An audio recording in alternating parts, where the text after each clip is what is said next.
নমস্কার, আমি সত্যবাদা থেকে মৃণালকান্তি সিংহ বলছি। আজকে আমাদের রাজ্যে আরেকটি কলঙ্কের ঘটনা ঘটেছে। দুর্গাপুর বেসরকারি নার্সিংহোমে একটা দ্বিতীয় বছরের ডাক্তারি পড়ুয়ার ঝুলন্ত দেহ পাওয়া গেছে। এখন তার বাবা মা যেটা কথা বলছেন সেটা বলছে এখানে শিক্ষকরা মার্কিং নিয়ে নানা রকম অসুবিধা করতো, সেটা নিয়েও মানসিক অবসাদগ্রস্ত হয়ে গেছিলেন। 3টি বিষয়ে নাকি ফেল করেছিল, এইসব কারণ তার বাবা বর্ণনা করছিলেন।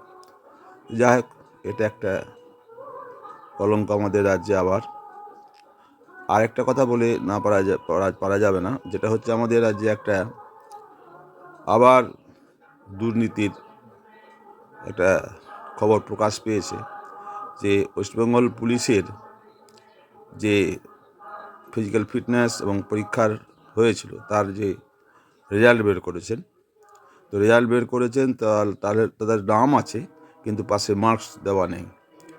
এই নিয়ে আর সব যে অকৃতকার্য পরীক্ষার্থী তারা এটা হাইকোর্টে কেস করেছেন। হাইকোর্ট ডিভিশন বেঞ্চে তারা হাইকোর্টের সিঙ্গেল বেঞ্চে রায় দিয়েছে এই সকলের মার্কস প্রকাশ করতে হবে। এবার এই রায়কে চ্যালেঞ্জ করে রাজ্য সরকার আবার চলে গেছেন ডিভিশন বেঞ্চেও হারবেন আমার মনে হয়, কারণ যে একটা পরীক্ষা যা রেজাল্ট হবে, তো রেজাল্টে তো মার্কস অবশ্যই দিতে হবে। তো এই রাজ্য সরকার বলছেন আমরা মার্কস দিব না, আমাদের মার্কস দেওয়ার নিয়ম নেই। এটা কোনো পরীক্ষায় আছে কি না জানি না, তবে কিছু প্রাইভেট স্কুলে কলেজে এই রকম হয় যে যারা ফার্স্ট ইয়ার সেকেন্ড ইয়ার পড়ছেন তাদের কিন্তু মার্কস দেখানো হয় না এবং তাদেরকে সাপ্লি দিয়ে দেওয়া হয়।